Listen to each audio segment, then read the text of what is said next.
Hello students, आज का हमारा टॉपिक है हाइपर बिलिरुबिनेमिया। इसकी हम जो है आज डिटेल डिस्कशन करेंगे। तो हाइपर बिलिरुबिनेमिया, अगर इसका जो हेडिंग है इसको हम जो है ब्रेक डाउन करके देखें तो इसका जो आप मतलब समझिए। तो सबसे पहले हाइपर, हाइपर मतलब नॉर्मल से ज्यादा। नॉर्मल से ज्यादा यहाँ पे क्या है? बिलिरुबिनेमिया मतलब बिलिरुबिन का लेवल, एमिया मतलब ब्लड में। तो यहाँ पे है हाइपर बिलिरुबिनेमिया मतलब बिलिरुबिन का लेवल जो है ब्लड में वो नॉर्मल से ज्यादा इंक्रीज्ड है। तो इसी टॉपिक के बारे में आज हम पढ़ेंगे, हाइपर बिलिरुबिनेमिया, जिसको हम जॉन्डिस बोल देते हैं नॉर्मल हमारी जो है लैंग्वेज वहां पे। और इसका एक और भी नाम है इक्टेरस न्यूनेट्रम। तो बच्चों में पीलिया जो हो जाता है, लगभग सभी बच्चों में पीलिया हो जाता है, तो उसको जो है जॉन्डिस के नाम से जाना जाता है, हाइपर बिलिरुबिनेमिया के नाम से जाना जाता है, जहां उसको इक्टेरस न्यूनेट्रम के नाम पे जाना जाता है। किसी भी तरीके का हेडिंग देके जो है आपको एग्जाम में इसका क्वेश्चन आ जाता है। तो इसको कैसे आपने समझना है और कैसे एग्जाम में लिखना है, तो सबसे पहले इसकी इंट्रोडक्शन, इसकी डेफिनेशन।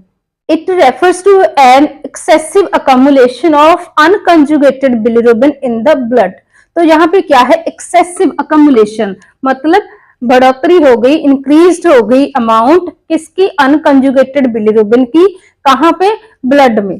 तो यहाँ पे अकमुलेशन होगी, लेवल इंक्रीज हो गया किसका? अनकंजुगेटेड बिलिरुबिन का। और कहाँ पे? ब्लड में। ब्लड में बिलिरुबिन का लेवल नॉर्मल से एक्सीड हो गया, जिसको हम बोलते हैं हाइपर बिलिरुबिनेमिया। तो इसको मैनिफेस्ट कैसे करेंगे? मतलब it will result into yellowish discoloration of the skin, sclera of the eye and mucous membrane of the mouth. तो इसको मैनिफेस्ट कैसे करेंगे, कैसे ये अपीयर कैसे होगा, कैसे हमें पता चलेगा कि न्यू बॉर्न बच्चे को जो है तीसरे चौथे दिन जॉन्डिस हो गया, पीलिया हो गया, कैसे क्लिनिकली हम इसको जज कर सकते हैं? It will result into yellowish discoloration of the eyes, yellowish discoloration of the mucous membrane of the mouth and skin।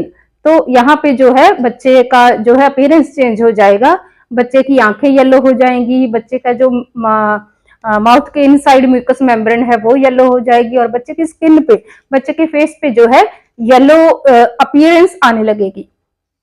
तो क्लिनिकली ऐसे हम इसको जज कर सकते हैं।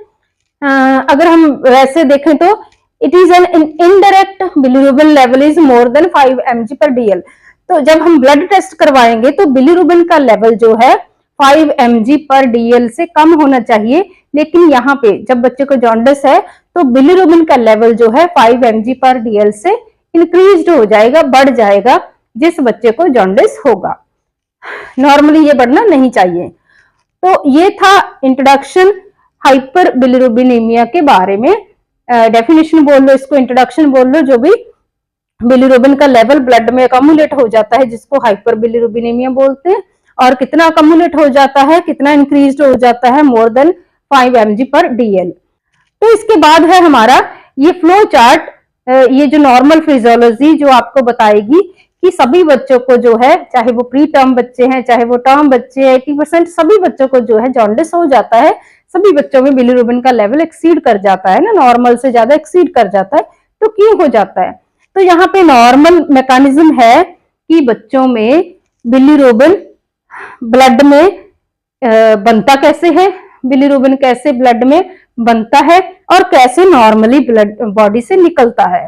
तो ये नॉर्मल मैकेनिज्म है बिलिरुबिन का बनने का एंड बिलिरुबिन का ब्लड से, बॉडी से बाहर निकलने का। तो इसके बाद हम इसकी ही हेल्प से हम जो है डिस्कस करेंगे कि बिलिरुबिन का लेवल नॉर्मल से बढ़ कैसे जाता है और बॉडी से बाहर क्यों नहीं निकल पाता। तो ये नॉर्मल फिजियोलॉजी है बिलिरुबिन फॉर्मेशन की एंड बिलिरुबिन एक्सक्रीशन की। तो बिलिरुबिन फॉर्म कैसे होता है? जैसे ही बच्चों में जो है आरबीसीज ब्रेक डाउन होते हैं ना, जैसे अडल्ट में आरबीसीज का लाइफ स्पैन जो है 120 डेज का होता है, और बच्चों में आरबीसीज का लाइफ स्पैन जो है 80 डेज का होता है। मतलब बच्चों के आरबीसी जो है अडल्ट से उनका लाइफ स्पैन कम होता है और वो जल्दी ब्रेक डाउन होते हैं, कहने का मतलब। तो नॉर्मल से जल्दी आरबीसी जब ब्रेक डाउन होंगे तो वो कुछ प्रोडक्ट रिलीज करेंगे। जब भी आरबीसी ब्रेक डाउन होते हैं हीमोलाइसिस के प्रोसेस से, ओल्ड आरबीसी ब्रेक डाउन होते हैं, तो कुछ प्रोडक्ट जो है बाय प्रोडक्ट वो रिलीज करते हैं, बिलीवर्डन हो गया, आयरन हो गया। तो ये जो नॉर्मल बाय प्रोडक्ट है, ये बिलीवर्डन रिडक्टेज एंजाइम है, इसकी हेल्प से ये प्रोडक्ट जो है किसमें चेंज हो जाते हैं, अनकंजुगेटेड बिलीरुबिन में ये प्रोडक्ट चेंज हो जाते हैं। किसकी हेल्प से, बिलीवर्डन रिडक्टेज की हेल्प से। ये एक एंजाइम है ब्लड में और ये बिलीवर्डन को बिलीरुबिन में चेंज कर देता है। अभी बिलीरुबिन हमारा ब्लड में ही सर्कुलेट कर रहा है, बिकॉज वो अनकंजुगेटेड है, वो किसी के साथ अभी बाइंड नहीं हुआ, वो अनकंजुगेटेड है और हमारे ब्लड में सर्कुलेट कर रहा है। तो ब्लड के जरिए ये जो अनकंजुगेटेड बिलीरुबिन है वो कहां पहुंचता है, लीवर में पहुंचता है। तो ब्लड के जरिए ये क्या है, लीवर में पहुंच जाता है। और लीवर के पास एक एंजाइम है, उसका नाम क्या है, उसकी शॉर्ट फॉर्म पहले देख लो। उसकी शॉर्ट फॉर्म है यूडीपीजीटी, मतलब यूरिडाइन डाइफॉस्फेट ग्लूकोनेराइल ट्रांसफेरेज। ये भी एक लीवर का एंजाइम है और ये क्या करता है, इस अनकंजुगेटेड बिलीरुबिन को ये वाला एंजाइम कंजुगेटेड बिलीरुबिन में चेंज कर देता है। मतलब अनकंजुगेटेड बिलीरुबिन इस एंजाइम की हेल्प से, यूडीपीजीटी एंजाइम की हेल्प से कंजुगेटेड फॉर्म में चेंज हो गई और हमारे जीआई ट्रैक्ट में से ये एंजाइम, ये जो बिलीरुबिन है यूरिन की फॉर्म में, जहां स्टूल के साथ मिलके कंजुगेट होके हमारी बॉडी से नॉर्मली बाहर निकल जाती है ना। यूरिन के साथ ये कंजुगेट होके क्या बनाती है, यूरोबिलिनोजन, एंड स्टूल के साथ ये कंजुगेट होके क्या बनाती है, स्टीरोबिलिनोजन। तो स्टूल के थ्रू एंड यूरिन के थ्रू बच्चे की बॉडी से एक्स्ट्रा बिलीरुबिन कंजुगेट में कन्वर्ट होके ये जो है एक्स्ट्रा बिलीरुबिन बॉडी से बाहर निकल गई। तो ये नॉर्मल फिजियोलॉजिकल मैकेनिज्म है कि कैसे बिलीरुबिन ब्लड में बनता है और कैसे वो अनकंजुगेटेड से लीवर के एंजाइम की हेल्प से कंजुगेट फॉर्म में चेंज होके यूरिन के थ्रू एंड स्टूल के थ्रू बच्चे की बॉडी में से बाहर निकलता है। तो यहाँ पे अबनॉर्मलिटी कोई नहीं है, ये नॉर्मल साइकिल हमने डिस्कस किया है, यहाँ पे हमने नॉर्मल फिजियोलॉजी डिस्कस की है। तो अभी हम इसी के बेस में हम समझते हैं कि बिलीरुबिन का लेवल बढ़ कैसे जाता है बच्चों के ब्लड में। तो बिलीरुबिन का लेवल क्यों बढ़ जाता है, बिकॉज आरबीसीज का लाइफ स्पैन कितना होता है, 80 डेज का, है ना। लाइफ स्पैन जो है अडल्ट से कम है आरबीसीज का, और हीमोग्लोबिन लेवल जो है बच्चों का ज्यादा होता है। अडल्ट के कंपैरेटिवली बच्चों में जो है हीमोग्लोबिन का लेवल ज्यादा होता है बच्चों में, मतलब प्लेसेंटा के थ्रू काफी मात्रा में जो है बच्चे में बच्चा रिसीव करता है ब्लड फ्रॉम द मदर। तो ब्लड की अमाउंट ज्यादा होती है, हीमोग्लोबिन लेवल ज्यादा होता है, आरबीसीज भी नॉर्मल से थोड़ा ज्यादा होते हैं। तो लेकिन आरबीसीज जल्दी जल्दी टूटते हैं बिकॉज उनका लाइफ स्पैन कम होता है। मतलब लाइफ स्पैन कम होने की वजह से ज्यादा आरबीसीज टूटेंगे, ज्यादा बाई प्रोडक्ट रिलीज होंगे, वो ज्यादा अनकंजुगेटेड बिलीरुबिन जो है ब्लड में सर्कुलेट करती रहेगी, और जब ये सर्कुलेट करेगी ज्यादा अमाउंट में बिलीरुबिन, तो हम बोलेंगे कि बच्चे को जो है हाइपर बिलीरुबिनेमिया है। तो ये आरबीसीज का ज्यादा होना, हीमोग्लोबिन का ज्यादा होना, एक तो ये कारण बन गया कि ज्यादा बिलीरुबिन ब्लड में सर्कुलेट कर रही है। और ऊपर से सेकंड रीजन क्या है, सेकंड कारण क्या है, बच्चे का लीवर जो है वो क्या है, इमेच्योर है। बच्चे का लिवर जो है अभी इमेच्योर है, अभी ये प्रॉपरली मेच्योर नहीं है कि अपने एंजाइम अच्छे से बना सके। तो लिवर इमेच्योर है, ये वाला एंजाइम कम बनाएगा, और इसी एंजाइम ने बिलीरुबिन को बॉडी से बाहर निकालना था। तो ये वाला एंजाइम अगर खुद ही कम है, अगर लिवर खुद ही इमेच्योर है, अपने एंजाइम अच्छे से नहीं बना पा रहा, अभी न्यूबॉर्न बच्चा है, तो वो उस अनकंजुगेटेड बिलीरुबिन को कंजुगेटेड में कन्वर्ट नहीं कर पाएगा, और ऐसे ही अनकंजुगेटेड फॉर्म में बिलीरुबिन जो है ब्लड में अकमुलेट होती रहेगी, और बच्चे को जो है जॉन्डिस अपीयर होने लगेगा। देखने से ही पता चल जाएगा कि बच्चे को पीलिया हो गया, because of liver immaturity and short life span of RBCs, increased level of haemoglobin level. तो ये सब कारण हैं बच्चों में, नॉर्मली सभी बच्चों में जॉन्डिस होने के। लेकिन जैसे जैसे बच्चा मदर फीड लेता रहता है, बच्चे की जीआई ट्रैक्ट में एक्टिविटी होती रहती है, पेरिस्टाइल्स मूवमेंट होती रहती है, तो ऑब्जर्प्शन वगैरह सही होने लगती है ना। तो बच्चा जो मदर फीड लेगा वो धीरे धीरे जो है जैसे जैसे पहले 2-3 दिन में तो ये जॉन्डिस उसको हो गया, फिर नेक्स्ट 7 डेज तक जो है जैसे जैसे बेबी जो है यूरिन आउटपुट अच्छे से करने लगता है, बच्चा जो है स्टूल पास करने लगता है अच्छे से, तो ये एक्स्ट्रा बिलिरुबिन जो है धीरे धीरे उसकी बॉडी में से बाहर निकल जाता है। मतलब सभी बच्चों को जॉन्डिस होता है, लेकिन इसकी कोई ट्रीटमेंट की जरूरत नहीं पड़ती। ये अपने आप फिजियोलॉजिकल जॉन्डिस जो है अपने आप, जैसे बच्चा मदर फीड लेगा तो यूरिन के थ्रू एंड फीकल मटेरियल के थ्रू, स्टूल के थ्रू बच्चे की बॉडी में से एक्स्ट्रा बिलिरुबिन बाहर निकल जाएगा।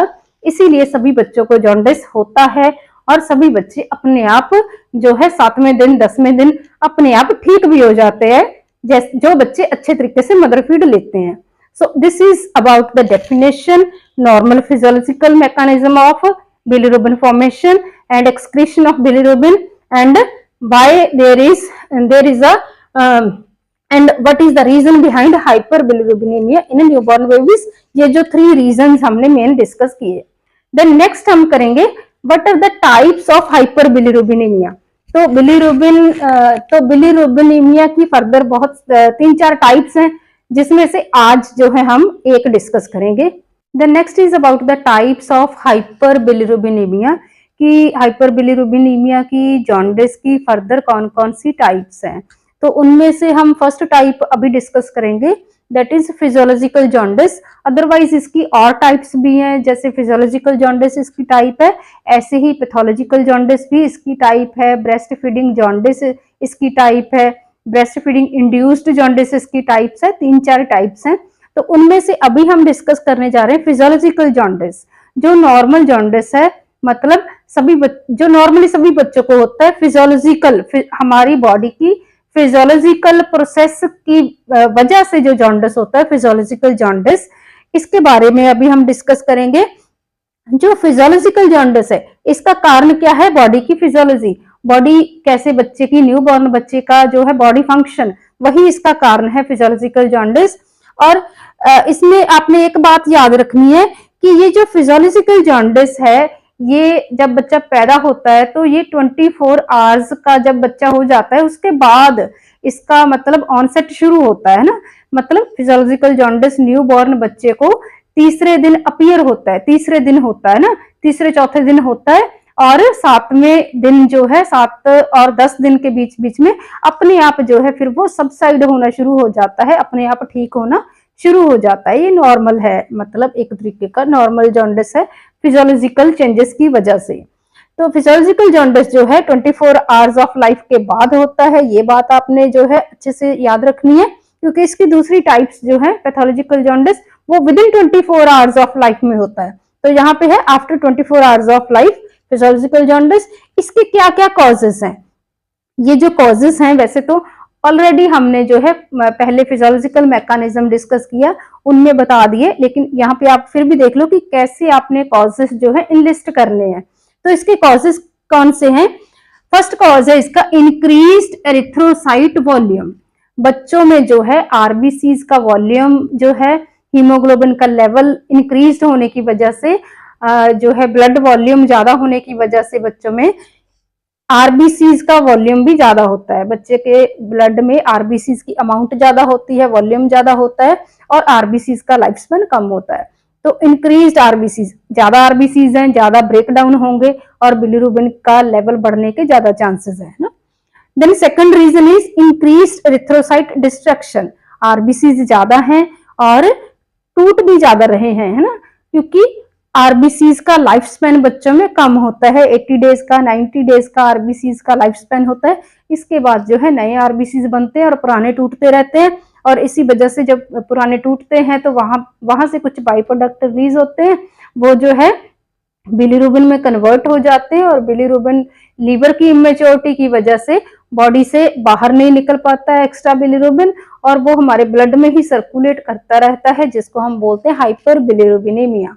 तो आरबीसीज की अमाउंट ज्यादा है और आरबीसीज का लाइफ स्पैन कम है, आरबीसीज की डिस्ट्रक्शन ज्यादा हो रही है, हीमोलाइसिस ज्यादा हो रहा है।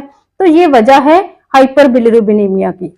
ये तो आरबीसीज के रिलेटेड हो गए। उसके बाद जो है इंटेस्टाइन जो होती है बच्चों में, उनमें एक एंजाइम होता है। तो इसके बाद जो है बच्चों की इंटेस्टाइन में जो एंजाइम है ग्लूकोयूरोडाइनेज, ये एंजाइम क्या करने लगता है, ये कन्वर्ट कर देता है जो कुछ बिलीरुबिन कॉन्जुगेट हो गई बॉडी से बाहर निकलनी है, ये एंजाइम उस कॉन्जुगेटेड बिलीरुबिन को अनकंजुगेटेड में कन्वर्ट कर देता है और वो बॉडी से बाहर नहीं निकल पाती। तो इस एंजाइम की वजह से। देन सेकंड, हमारे लिवर के रिलेटेड दो पॉइंट है कि लिवर बच्चे का इमेच्योर है, इमेच्योरिटी की वजह से लीवर की जो हेपेटिक अपटेक करने की जो विधि है बिलीरुबिन को प्लाज्मा से, बिलीरुबिन कहाँ पे ज्यादा है, आरबीसी की ब्रेकडाउन के बाद बिलीरुबिन कहाँ पे ज्यादा है, ब्लड में ज्यादा है। तो लिवर में क्या करना है, नॉर्मली लिवर ने क्या करना है, उस बिलीरुबिन को अपटेक करके, प्लाज्मा से अपटेक करके उसको जो है सोल्यूबल फॉर्म में कन्वर्ट करके बॉडी से बाहर निकालना है। लेकिन लिवर इमेच्योर है, ना तो वो अच्छे से बिलीरुबिन को अपटेक कर रहा है प्लाज्मा से, और ना ही अपने एंजाइम एक्टिविटी उसकी अच्छी नहीं है अभी इमेच्योरिटी की वजह से, और ना ही वो यूडीपीजीटी जो एंजाइम है वो कम बनाता है, और इसीलिए जो है वो हमारे एक्स्ट्रा बिलीरुबिन को एक सॉल्युबल फॉर्म में कन्वर्ट नहीं कर पा रहा, और हमारी बॉडी से, मतलब बच्चे की बॉडी से जो है ब्लड एक्स्ट्रा बिलीरुबिन को बाहर अभी नहीं निकाल पा रहा। तो ये सब नॉर्मल फिजियोलॉजिकल रीजन है behind the hyper bilirubinemia in newborn babies.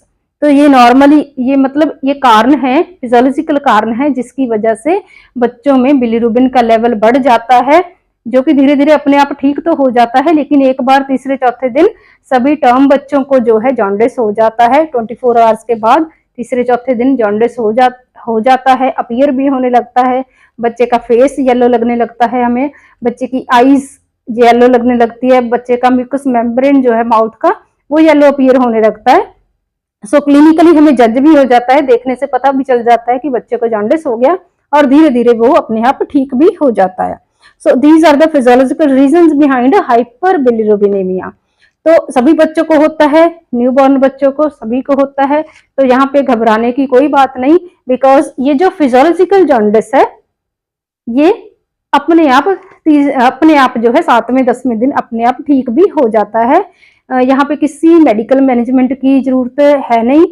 अगर बच्चे का जो है जॉन्डिस जो है 7-10 दिन तक अपने आप ठीक नहीं होता, फिर उसको जो है मेडिकल मैनेजमेंट की और फोटोथेरेपी की जरूरत पड़ती है। अदरवाइज यहाँ पे फिजियोलॉजिकल जॉन्डिस में किसी भी तरीके की मैनेजमेंट की जरूरत नहीं है, बिकॉज जैसे जैसे बच्चा मदर फीड लेता है तो बॉडी में से जो है यूरिन के थ्रू एंड स्टूल के थ्रू एक्स्ट्रा बिलीरुबिन बच्चे की बॉडी में से बाहर निकल रही है नॉर्मली, और बच्चा जो है नॉर्मल उसका बिलीरुबिन लेवल आ जाता है। तो यहाँ पे किसी भी मेडिकल मैनेजमेंट की जरूरत नहीं है। लेकिन अगर 5 mg पर DL से अमाउंट जो है बिलीरुबिन की बहुत ज्यादा और बढ़ रही है तो बच्चे को हम फोटोथेरेपी के अंडर रख सकते हैं। So this is about the first type, that is physiological jaundice which occurs normally in every baby. तो होप सो ये टॉपिक जो है इस मेन टॉपिक की जो एक टाइप है, होप सो ये आपको आज क्लियर हो गई होगी। फिर भी अगर कोई डाउट है तो आप पूछ सकते हो, और प्लीज इस चैनल पर जो सब्सक्राइब कीजिए और वीडियो को शेयर कीजिए। Thank you so much. अगर किसी और टॉपिक पे आपको वीडियो चाहिए तो आप यहाँ पे मुझे को जो है कमेंट सेक्शन में जाके बता सकते हो। Thank you so much.